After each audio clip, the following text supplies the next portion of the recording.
Ninth class English. तो देखो, अब हम स्टार्ट करेंगे नया चैप्टर, चैप्टर नंबर 2। इस चैप्टर का नाम है द पोट मेकर। तो बेसिकली ये कहानी किसके बारे में है? एक पोट मेकर के बारे में, जो मिट्टी के बर्तन बनाता है। एक्चुअल में तुमने देखा होगा हमारे देश के अंदर कई तरह के छोटे मोटे काम किए जाते हैं। बेसिकली मटके बनाने वाला जो काम होता है वो इस चैप्टर के अंदर अच्छे से बताया गया है। इसमें एक महिला है जो मटके बनाने की कला में निपुण है, माहिर है। मुझे बताओ, मटका बनाना कोई आसान काम नहीं होता। हर कोई मटके बनाने का काम नहीं कर सकता। स्पेशली ऐसे लोगों को क्या कहा जाता है? कुम्हार। ऐसे व्यक्ति को क्या बोला जाता है? कुम्हार बोला जाता है। ठीक है, तो ज्यादा टाइम वेस्ट ना करते हुए मैं सीधा चैप्टर के मुद्दे पर आ जाता हूँ कि हमें क्या करना है आज की क्लास में। आज की क्लास में सिर्फ और सिर्फ हम इस चैप्टर के डिफरेंट वर्ड मीनिंग्स कवर करेंगे पहले, क्योंकि चैप्टर के डिफरेंट वर्ड मीनिंग्स हमें अगर अच्छे से समझ में आ जाएंगे तो ये चैप्टर समझना और भी ज्यादा क्या हो जाएगा? आसान हो जाएगा। तो बेसिकली ये जो चैप्टर है द पोट मेकर, कौन सा चैप्टर है? The pot maker. ये चैप्टर लिखा है तैमसुला आओ ने। राइटर का नाम क्या है? तैमसुला आओ। क्या नाम है राइटर का? तैमसुला आओ। तो ये लिखती है कि एक महिला है जो कि मटके बनाने की कलाकारी में कोई मुकाबला नहीं उसका। जहां पर वो रहती है, जिस राज्य में वो रहती है, वहां पर हर एक बंदा उससे हैरान हो जाता है। क्या कला है उसकी माँ के पास, तैमसुला के पास, क्या कलाकारी है उसके मटके बनाने की। तो उसकी लड़की जब उसको देखती है बचपन से ही, छोटे रूप से ही, जब वो छोटी थी तब से ही, कि मेरी माँ कितना अच्छा काम करती है, कितनी कमाल की मटके वगैरह बनाती है और मेरी माँ का कोई मुकाबला नहीं। तो उसने एक फैसला करा, उसने ये सोचा कि मैं भी यही कलाकारी सीखूंगी, मटके बनाने का काम सीखूंगी। लेकिन उसकी माँ नहीं चाहती कि वो भी इस तरह का काम करे। तुम जानते होंगे मटके बनाने का काम थोड़ा सा छोटा माना जाता है, कुम्हारों का काम थोड़ा छोटा माना जाता है। शायद यही वजह होगी कि वो भी नहीं चाहती कि उसकी लड़की इस तरह के काम को करे। कुल मिलाकर वो इस तरह की कलाकारी मना करती है सिखाने के लिए। ठीक है, तो देखो चैप्टर की प्रॉपर स्टोरी पर तो बाद में आएंगे। पहले तो हम इस चैप्टर के कुछ इंपॉर्टेंट वर्ड मीनिंग्स कवर करेंगे। जो पूरी स्टोरी के अंदर ये जो जगह जगह वर्ड मीनिंग हमको दे रखे हैं ग्रीन कलर वाले, outgrow, indifference, pittance, pounding, tedious. ठीक है, तो ये जो वर्ड मीनिंग दे रखे हैं पहले हम इन वर्ड मीनिंग को कवर करेंगे, क्योंकि अगर वर्ड मीनिंग अच्छे से समझ में आ जाएंगे तो कहानी को समझना और भी ज्यादा क्या हो जाएगा? आसान हो जाएगा। ठीक है, तो वर्ड मीनिंग्स पर ही आ जाते हैं सीधा। देखो वर्ड मीनिंग है हमारा, पहला वर्ड मीनिंग क्या है? आउटग्रो। पहला वर्ड क्या है? आउटग्रो। आउटग्रो का क्या मतलब होता है?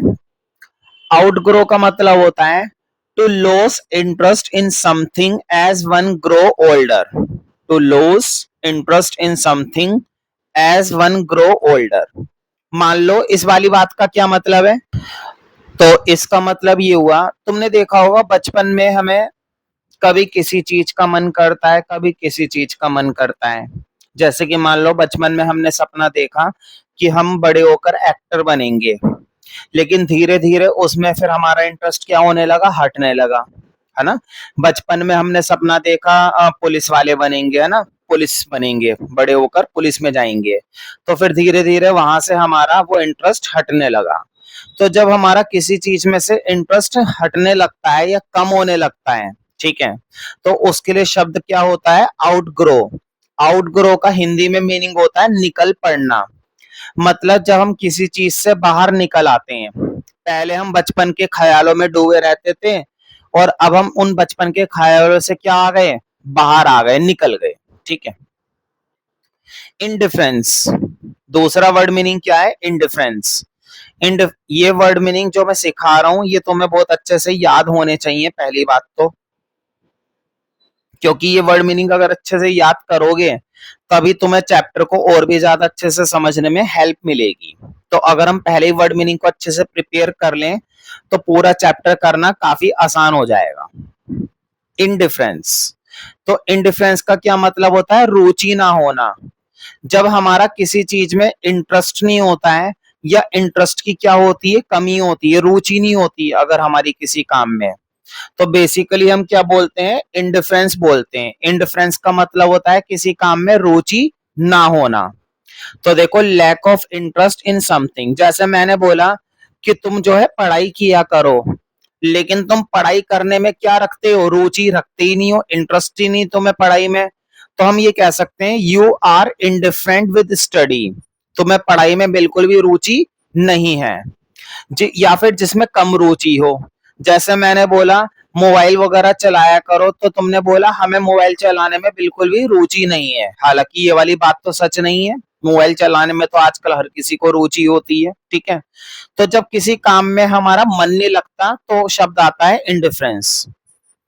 पिटेंस, पिटेंस का मतलब होता है नाम मात्र का पैसा। मान लो तुमने मुझे फीस दी है 5 रुपए, तो बताओ इससे बढ़िया तो देते ही नहीं। 5 रुपए की फीस क्या होती है? ऐसा पैसा जो बहुत ही कम अमाउंट में मिलता है, उसको हम कहते हैं नाम मात्र का पैसा। नाम के लिए पैसे कमाता हूं, मैंने बोला पूरे महीने भर में मैं 500 रुपए कमा लेता हूं, तो बताओ कोई कुछ होता है आजकल 500 रुपए से? ये 500 रुपए क्या माने जाएंगे?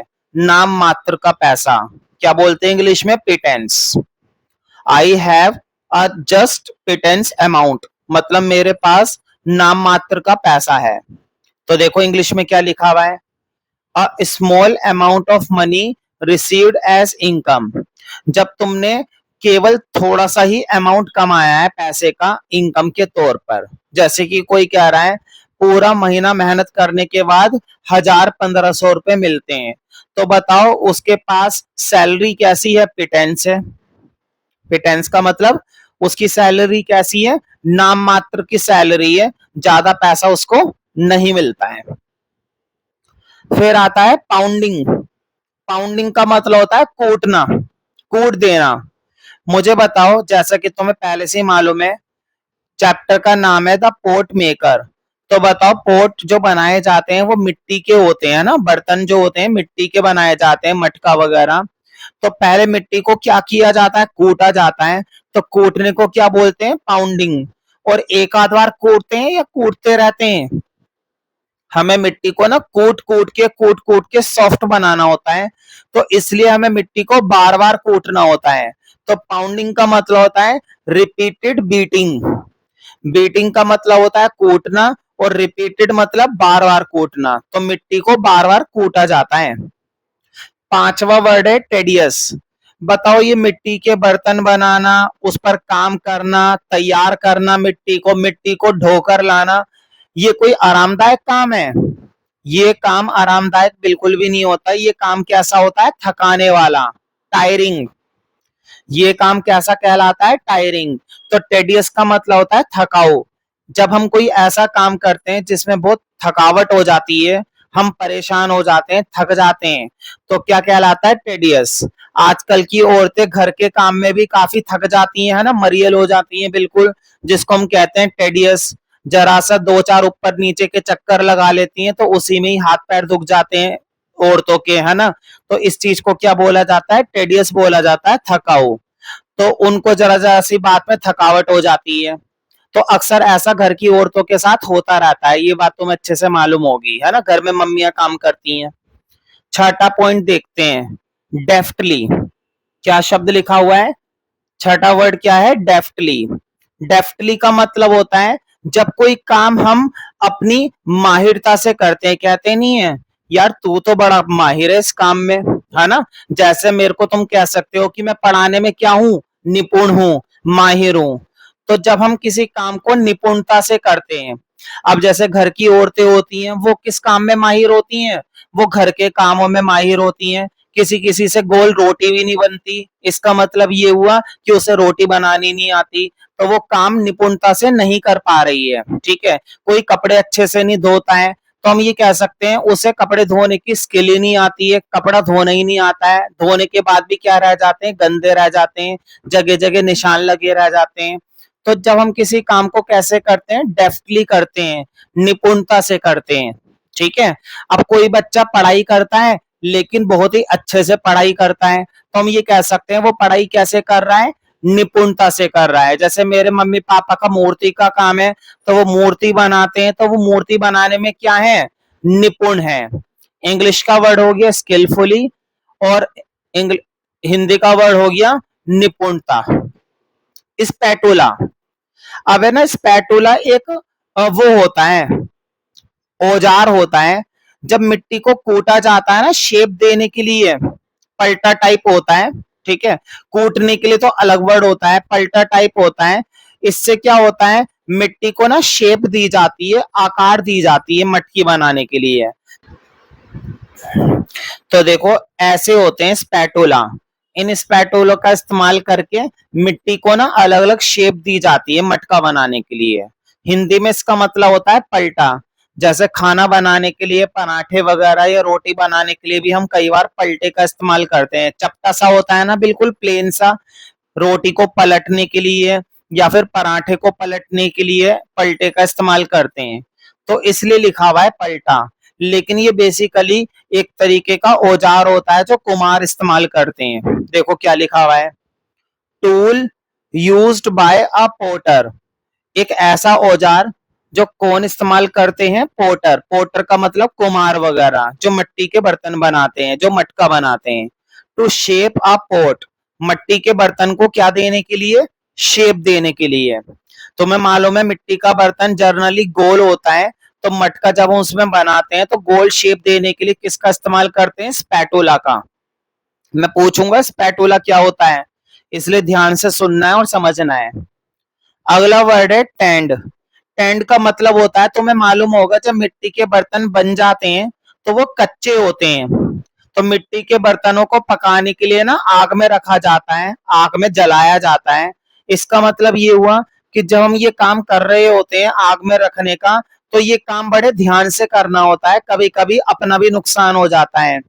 और अगर जरूरत से ज्यादा आग मिल जाएगी तो वो बर्तन खराब भी हो सकता है, फट भी जाता है, कई बार मिट्टी का बर्तन टूट भी सकता है, खराब भी हो सकता है। तो ये जो चीज होती है ना, इसको हम बोलते हैं टेंड। टेंड का मतलब होता है जब कोई काम हम बड़े ध्यान से करते हैं, टेक केयर ऑफ, देखभाल करते हुए, ध्यान देते हुए, क्योंकि तुम्हें अपना भी ध्यान रखना है और बर्तनों का भी ध्यान रखना है, क्योंकि आग जल रही होती है। अगला शब्द आता है followed sweet suit, followed suit. इसका मतलब होता है किसी की नकल करना। नकल करने का मतलब ये है कि जब वो लड़की थी, जब वो अपनी माँ को देखती है कि मेरी माँ तो बहुत माहिर है मिट्टी के बर्तन बनाने में, तो उसने भी फैसला करा कि मैं भी मिट्टी के बर्तन बनाने की कलाकारी सीखूंगी और मैं भी अपनी मम्मी की नकल करूंगी। तो नकल करने का मतलब है वो भी अपनी मम्मी का जो काम था वो सीखना चाहती थी कि मेरी माँ इतनी माहिर है मिट्टी के बर्तन बनाने में, मटका बनाने में, बिल्कुल एक जिसे कहते हैं ना प्रो, तो वो इस काम में एक प्रो थी। तो वो भी ऐसा कुछ करना चाहती थी। भाई जब मम्मी पापा इतना अच्छा काम कर रहे हैं, तो अगर बच्चा करना चाहता है तो इसमें बुराई वाली क्या बात है। Did the same thing as somebody else just done, तो हम भी जब वही चीज करते हैं जब कोई दूसरा करता है, तो इस चीज को क्या बोलते हैं, फॉलोड सूट। अब ये एक दूसरा औजार आ गया डाओ। क्या नाम है इस औजार का, डाओ। डाओ का मतलब होता है, तुम्हें मालूम है सबसे पहले हमें मिट्टी का बर्तन बनाने के लिए मिट्टी इकट्ठी करनी होती है, तो मिट्टी को ना खोदना पड़ता है, जगह जगह जाकर एक अच्छी मिट्टी हमें इकट्ठी करनी होती है। तो उसके लिए ना हमारे पास कुल्हाड़ी टाइप औजार होना चाहिए, खुरपी टाइप औजार होना चाहिए, जिसकी मदद से हम मिट्टी को खोद सकते हैं। तो देखो क्या लिखा हुआ है, an instrument used to dig. Dig का मतलब होता है खुदाई, तो खुदाई करने के लिए इस इंस्ट्रूमेंट का इस्तेमाल किया जाता है। क्या नाम होता है इंस्ट्रूमेंट का, डाओ। तो देखो अभी तक मैंने इस चैप्टर के 10 वर्ड मीनिंग सिखा दिए हैं। अब 5 मिनट के लिए वीडियो को पॉज करके इन वर्ड मीनिंग को दोबारा से एक बार फिर से पढ़ो, फिर नेक्स्ट 10 वर्ड मीनिंग हम देखेंगे। थोड़ा सा माइंड में सेट करने की कोशिश करो। तो ध्यान से इन शब्दों को हम समझ रहे हैं, और मैं ये समझता हूँ कि तुमने अच्छे से रिवीजन कर लिया होगा शुरू के 10 वर्ड्स का वीडियो को पॉज करके। अब अगला वर्ड देखते हैं। ये शब्द है हमारा मेलिएबल। मेलिएबल का क्या मतलब होता है? मुझे बताओ, जैसे ही हम मिट्टी को इकट्ठा करके लाते हैं तो क्या वो मटका बनाने लायक होती है? नहीं। उस मिट्टी को अच्छे से कूटना होता है, पानी मिलाना होता है, मजबूती देने के लिए कभी कभी उसके अंदर थोड़ा सा खड़िया या फिर कागज भी मिलाया जाता है। तुम्हें ये बात मालूम है? हल्का फुल्का उसके अंदर कुछ चीजें और मिलाई जाती है जिससे कि मिट्टी में मजबूती आ जाए। तो जब हम ये काम कर रहे होते हैं, उस मिट्टी को थोड़ा सॉफ्ट बना रहे होते हैं, तो ये चीज कहलाती है लचीला। मिट्टी क्या बन चुकी है हमारी? लचीली बन चुकी है, मेलिएबल।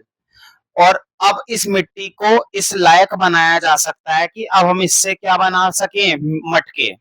देखो, able to be put into shape, जिस मिट्टी को क्या दी जा सके? एक शेप दी जा सके। तुमने देखा होगा जब चाक पर मटका तैयार किया जाता है तो मिट्टी इतनी ज्यादा लचीली होती है कि शेप देने में भी कभी कभी दिक्कत आ जाती है।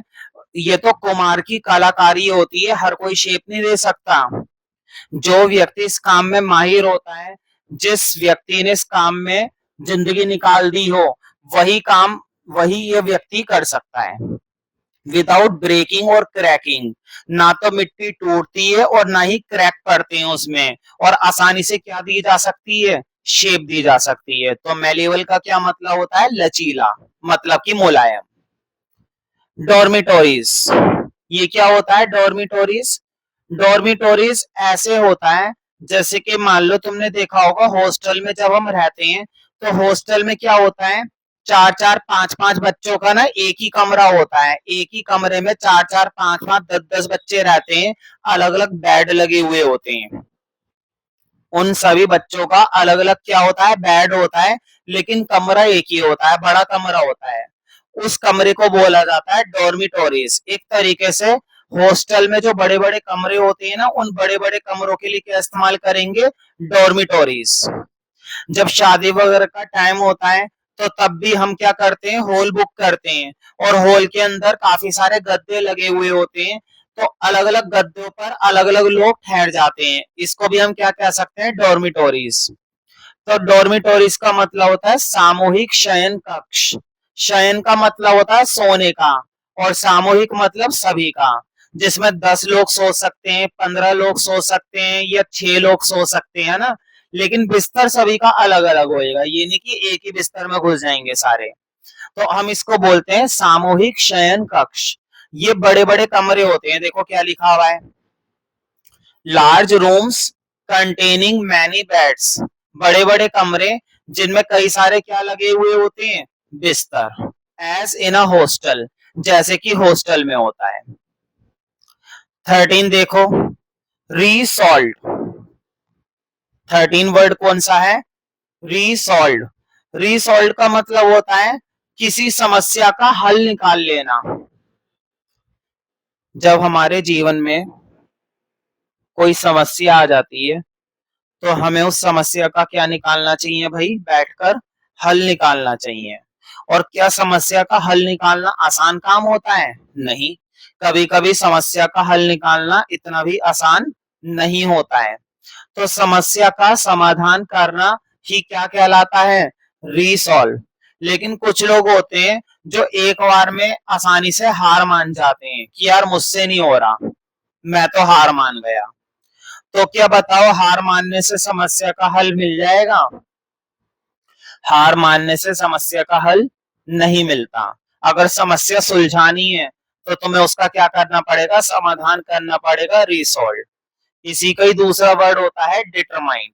डिटरमाइंड का मतलब भी क्या होता है? समाधान करना।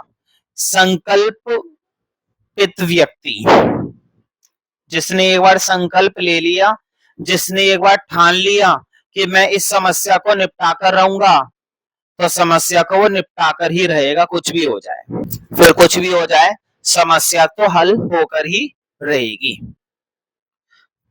नेक्स्ट वर्ड मीनिंग देखो, वेयरली, क्या बोलते हैं, वेयरली। बताओ, मैंने ये शब्द तो पहले भी आया था, देखो एक वर्ड आया था ना, थकाऊ, टेडियस। 5वें नंबर पर हमने एक शब्द करा था जिसका नाम है थकाऊ, टेडियस। टेडियस का मतलब होता है ऐसा काम जिसमें थकावट बहुत हो जाती है। और इसी से मिलता जुलता देखो एक और शब्द आ गया। इस शब्द का क्या नाम है, वेयरली। क्या पढ़ते हैं इसको, वेयरली। इसका मतलब होता है थकावट से। मतलब जब कोई काम हम कैसे करते हैं, थकावट से करते हैं, है ना। काम कर करके थक चुके हैं, टायर्डली। मान लो हम लेटे हुए हैं, और इस तरह से लेटे हुए हैं कि सारा दिन काम करा, और काम करने के बाद थकावट से हमारा शरीर क्या हो चुका है, चूरा हो चुका है बिल्कुल। जैसे मैं सारा दिन पढ़ाता हूँ, सारा दिन पढ़ाने के बाद मेरी हालत क्या हो चुकी होती है, वेरली हो चुकी होती है, थकावट से, है ना। स्लेकेंड, अगला शब्द है स्लेकेंड, स्लेकनेंड। इसको क्या पढ़ते हैं, स्लेकेंड। इसका मतलब होता है धीमा होना। मुझे बताओ, जब मिट्टी का बर्तन बनकर तैयार हो जाता है ना चाक पर से, तो बड़े ही आराम से उसे उठाना होता है, क्योंकि वो अभी अभी ताजा होता है। अगर तुमने उसमें तेजी करी और अगर ध्यान से नहीं उठाया, तो वो मिट्टी का बर्तन क्या हो सकता है, टूट सकता है, खराब हो सकता है। तो बहुत ही रिलैक्स्ड, बहुत ही आराम से तुम्हें उसे उठाना होता है। इसको बोलते हैं स्लैक एंड। जब मैं स्टोरी समझाऊंगा, तो मैं बीच बीच में इन शब्दों को पूछूंगा। जब हम स्टोरी पढ़ेंगे ना, तो स्टोरी पढ़ने के दौरान इन शब्दों का बार बार इस्तेमाल किया जाएगा। तो ये शब्द तुम्हें अच्छे से आने ही चाहिए, तभी हम इस शब्द को इस्तेमाल करना सीख पाएंगे। मोमेंटम, मोमेंटम का मतलब होता है किसी वस्तु की गति की मात्रा। मान लो तुम्हारी तरफ है ना साइकिल आ रही है बहुत तेज स्पीड में, और दूसरी तरफ से बाइक आ रही है, वो भी बहुत तेज स्पीड में आ रही है। बताओ किसकी गति ज्यादा होगी, साइकिल की या फिर बाइक की, बाइक की। तो देखो ये जो मैं बोल रहा हूँ ना स्पीड, जब मैं बोलता हूँ कि स्पीड कितनी है, तो वो बेसिकली मैं तुमसे क्या पूछ रहा हूँ, मोमेंटम, कि मोमेंटम कितना है। तो अगर कोई वस्तु चल रही है, तो उस चलती हुई वस्तु की क्या होती है, कुछ गति होती है, स्पीड होती है।